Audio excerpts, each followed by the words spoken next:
always, sincerity.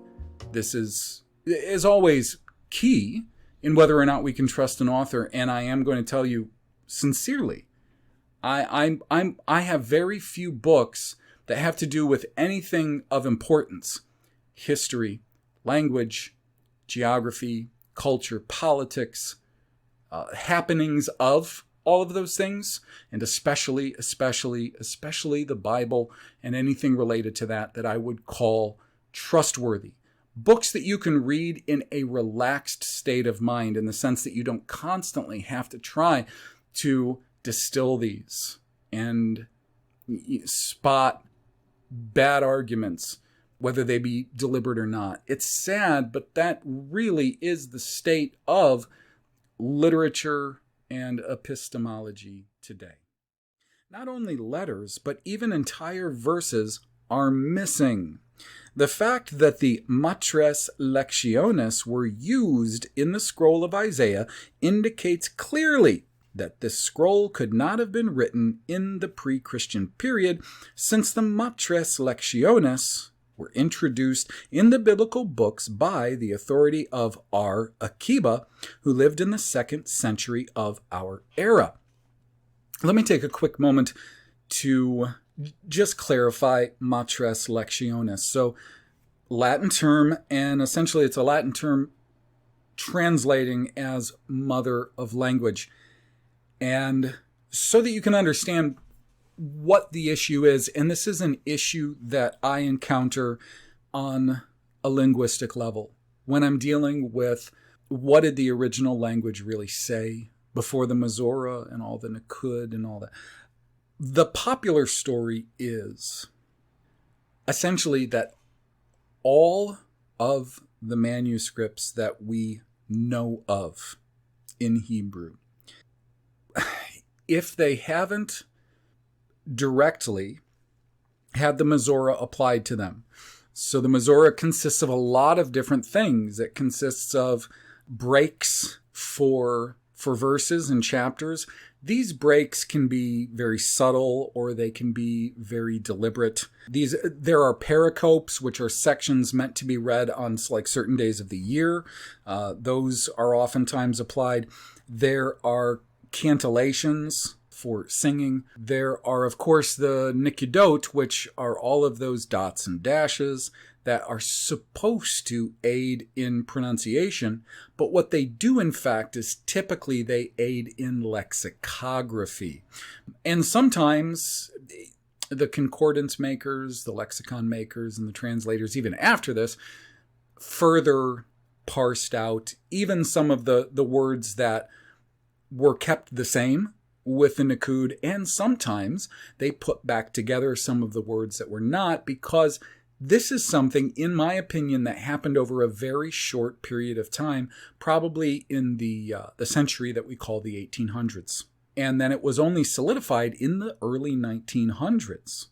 The Machtemes lectiones is this idea that various scribes inserted certain letters, as they call them, into the text to aid in pronunciation. Even that idea, of course, doesn't carry weight with me. If they were using Nikud, all the dots and dashes, you wouldn't need these inserted letters. Now, what I've seen on my own, I believe that there still exists a number of occurrences of this Machtemes lectiones in the text. Because if not, then there are certain vowel anomalies, and sometimes, at least in the case of N and T, those letters, or Nun and Tav, they're somewhat anomalous. Now, oftentimes they are, experts in Hebrew language will give you reasons for them existing, like a verb that's reflexive might have this middle tav or t in it.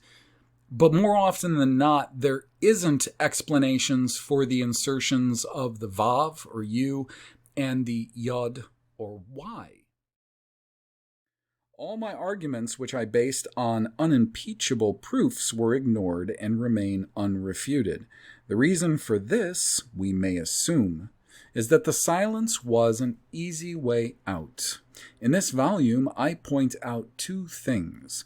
The authors of the scrolls were semi-literate persons who did not know how to express themselves accurately in Hebrew, and most of the modern scholars who dealt with the scrolls were unable to read text correctly. Hence, their translations are faulty. Furthermore, they show a lack of knowledge of the history of Judaism with its rich rabbinic and Karaite literatures. So, Karaite literature, or Karaites, this is a sect of Judaism that is purportedly committed to only reading and following the Torah. So, no Talmudic, no rabbinic literature, no midrash, only the Torah. Now, furthermore, regarding what he says when he says that the transcribers or authors of the scrolls were semi-literate persons who did not know how to express themselves accurately in Hebrew. Yeah, I don't know about that. Maybe. If these scrolls are a hoax, let's just say, that's not usually the sort of territory that any sort of scholar who's going to be published by the Jewish Quarterly Review is going to take. He might criticize them. He might say that some joker, like he's doing here, he's saying that the authors were semi-literate. Yeah, I'm not too sure about them being semi-literate, because I don't think they would have been planted there. And I don't think an ancient people, let's say, would go through all the trouble to acquire the vellum and pay for the time. All time has to be paid for.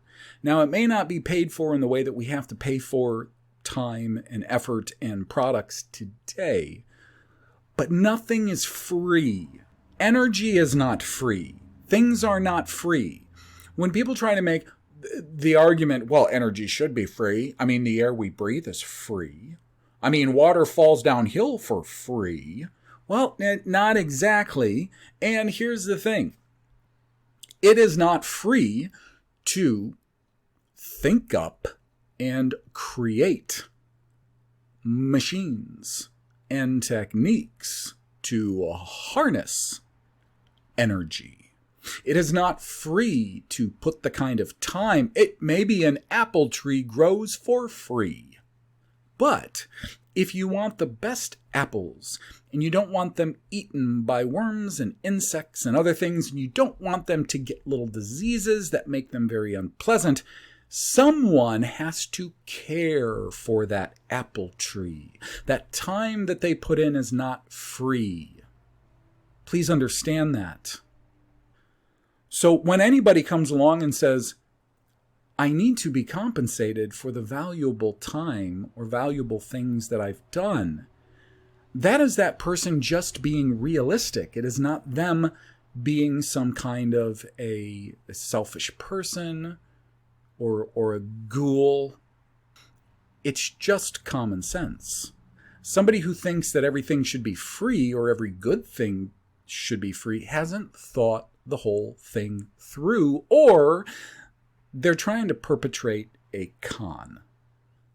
So the thing is to create, for instance, the Great Isaiah Scroll, or any of these other scrolls or documents, or the wars between the sons of light and sons of darkness, any of that stuff costs. It would cost. And if we're trying to make the argument that this was done by some ancient people, the Essenes maybe, there's a cost involved with acquiring vellum, especially if this is in Palestine. Palestine is not a place known for great resources, especially things to write on.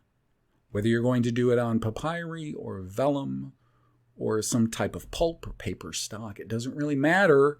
They don't have any of it in abundant supply, you see.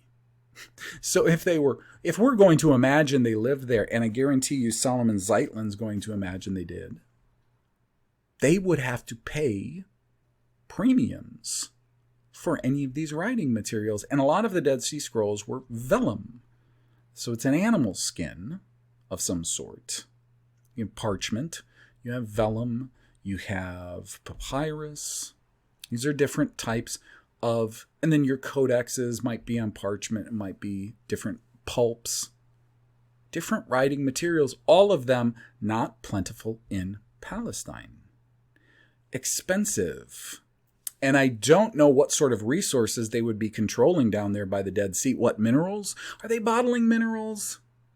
Are they digging trenches to little pools and separating puddles of the Dead Sea and letting that dry out and then getting the minerals and bottling them and selling them to somebody on the internet?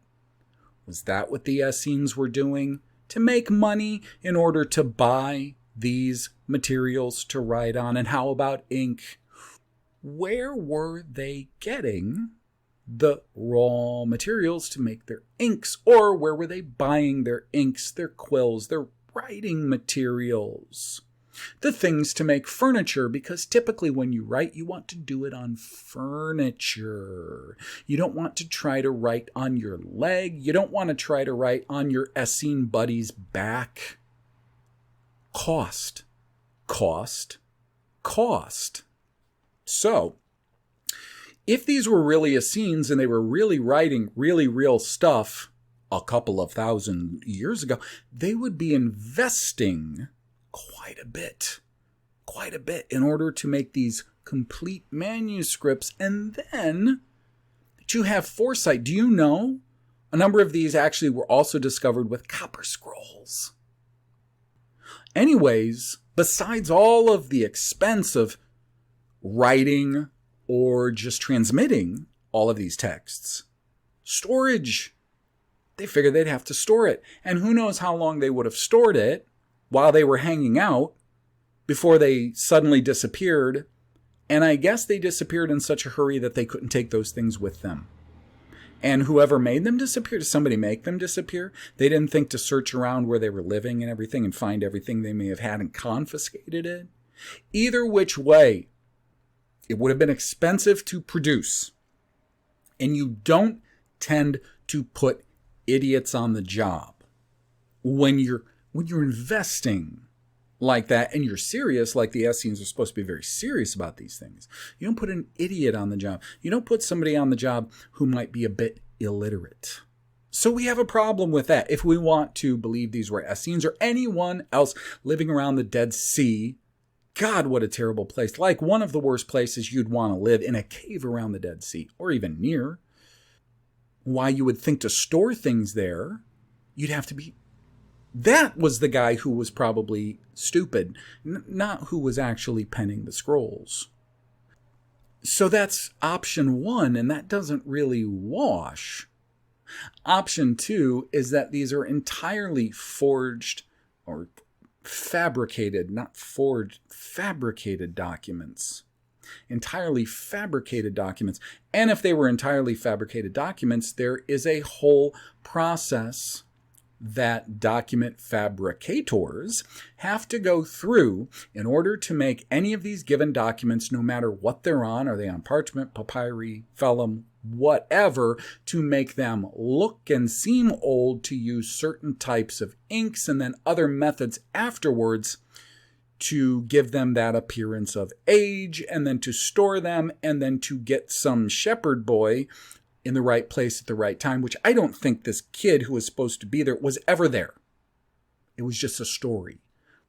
But let's say somebody questioned him, and I think he ended up anonymous too. I don't think anybody ever questioned him. And that's a good thing too, because whoever he was, though I don't think he ever existed, if he did, he would have probably a hard time keeping his story straight, because there's no way a shepherd boy led his goats down to Qumran to feed them. And there's no way he found these because he was throwing rocks up in caves.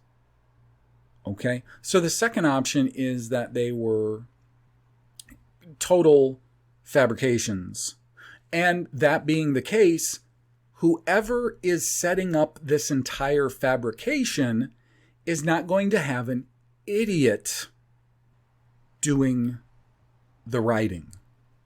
Okay? So there was actually an intelligent reason for these things being all screwed up. In the following pages, I have endeavored to demonstrate that this scroll was composed sometime before the Kiritic period. I do not believe that the entire blame for sensationalism and falsification of history by misrepresentation of the Hebrew text of the scrolls should be placed on Mr. Allegro. He merely followed suit. All the writers who assumed the antiquity of the scrolls did not support themselves on historical evidence, but based their conclusion on inferences. In many instances, they misunderstood the Hebrew text. The blame should rest on them. Their assertions about the Essenes and the teacher of righteousness are not based on any documents. Let's just acknowledge that Zeitlin, he's just transferring blame from one respected scholar, one guy with letters after his name, to other purported scholars, other men with letters after their name. These people, and if we want to include medical doctors in the whole mix, they get away with tremendous amounts of fraud in statements that they make that are at best theoretical. Some of them get away with, you fill in the blank. You know the expression. So, as we go through this, as surprising as it is that this Solomon Zeitlin writing for this Jewish Quarterly Review has already put things like discovery in quotes. Now that's pretty strong, and I have to believe that in part it's because this was written in the 50s. Most people don't understand that the level of propaganda and mind control and programming of the Western world, and that's who he's writing to here. He's writing to people in the Western world. He's writing to Christians of the Western world. That's what this book is for. This book is not specifically for Jews or Jewish scholars or just scholars. He's writing to people in the Western world, Christians. The levels of propaganda on peoples of the West, specifically the common man of the West, after World War II were in insane levels. They were huge. So it's going to be very interesting to see how he plays this out, because he's already made claims herein that aren't common today. This is not really where scholars go today, making claims like that, literally calling discoveries so-called discoveries. Now, I'm guessing, not knowing exactly who he's going to try to pin that on, or if he even mans up and does. But I would assume that if he does, it's going to be on the Bedouins, right? Because here's the one thing. No matter what, scholars, academics will appear to argue and make accusations all the day long. But at the end of the day, they do have certain talking points, like, for instance, 2,000 years since this Jesus, medieval period dating. We know that, you see, he's still making these sorts of statements. They stick together like glue on these certain sacred cows that they're not going to deviate from, and it would be a shock if he did. It's already a big deal that he is doing things like calling into question whether these were actual discoveries.